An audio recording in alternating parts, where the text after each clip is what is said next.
दिन प्रतिदिन एलएसी पर चीन और भारत के बीच तनाव बढ़ने की खबरें बढ़ती जा रही हैं। ऐसे में सिर्फ भारत में ही नहीं बल्कि विदेश में भी इस तनावपूर्ण स्थिति पर चिंता जाहिर की जा रही है।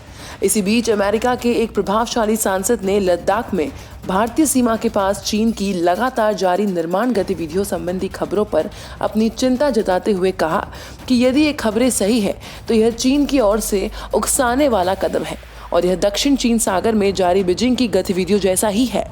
आपको बता दें कि पूर्वी लद्दाख में वास्तविक नियंत्रण रेखा यानी कि एलएसी के पास भारत और चीन के बीच मई महीने से ही सैन्य गतिरोध की स्थिति बनी हुई है। दोनों देशों की सेनाओं ने एलएसी के पास बड़ी संख्या में सैन्य बलों को तैनात किया है। इस गतिरोध को सुलझाने के लिए दोनों पक्षों ने कई बार एक दूसरे से बातचीत भी की है, लेकिन इसका कोई खास परिणाम नहीं निकला।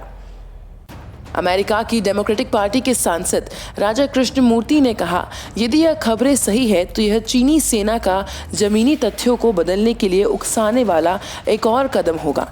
अगर आपको याद हो तो हमने इससे पहले भी कुछ वीडियोस में कृष्णमूर्ति के बारे में बात की है।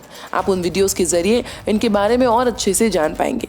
राजा कृष्णमूर्ति अमेरिकी सदन की खुफिया मामलों की स्थायी प्रवर समिति के अब तक के पहले भारतीय अमेरिकी सदस्य हैं। कृष्णमूर्ति ने साथ ही में कहा कि यह दक्षिण चीन सागर में चीन क्वेहवायर की तरह है, जहां वह द्वीप बना रहा है और जहां वह तथ्यों को बदलने की कोशिश कर रहा है। चीन की निर्माण गतिविधियों की सूचना देने वाले स्रोतों में उपग्रह से ली गई तस्वीरें भी शामिल हैं। कांग्रेस के सांसद ने कहा कि भारत, जापान, ऑस्ट्रेलिया और अमेरिका का मालाबार अभ्यास इस बात का संकेत है कि हिंद प्रशांत क्षेत्र में लोकतांत्रिक देश एक दूसरे के साथ खड़े रहेंगे और नियम आधारित अंतर्राष्ट्रीय व्यवस्था का समर्थन करेंगे। कृष्णमूर्ति ने एक प्रश्न के उत्तर में ये भी कहा कि अमेरिका के नवनिर्वाचित राष्ट्रपति जो बाइडेन भारत के पुराने मित्र हैं और वह भारतीय मूल की निर्वाचित उपराष्ट्रपति कमला हैरिस के साथ मिलकर भारत के लिए खड़े रहेंगे। अमेरिका की नवनियुक्त उपराष्ट्रपति कमला हैरिस की बात करते हुए कृष्णमूर्ति ने कहा कि मुझे लगता है कि कमला हैरिस की भारतीय जड़ों के मद्देनजर इन संबंधों को और मजबूत बनाने का आधार बनता है। निर्वाचित विदेश मंत्री एंटनी ब्लिंकन भी भारत के पुराने मित्र हैं। वह क्षेत्र को बहुत अच्छी तरह जानते हैं। मुझे भरोसा है कि ब्लिंकन राष्ट्रपति बाइडेन और उपराष्ट्रपति हैरिस के साथ मिलकर संबंधों को नई ऊंचाइयों पर ले जाएंगे।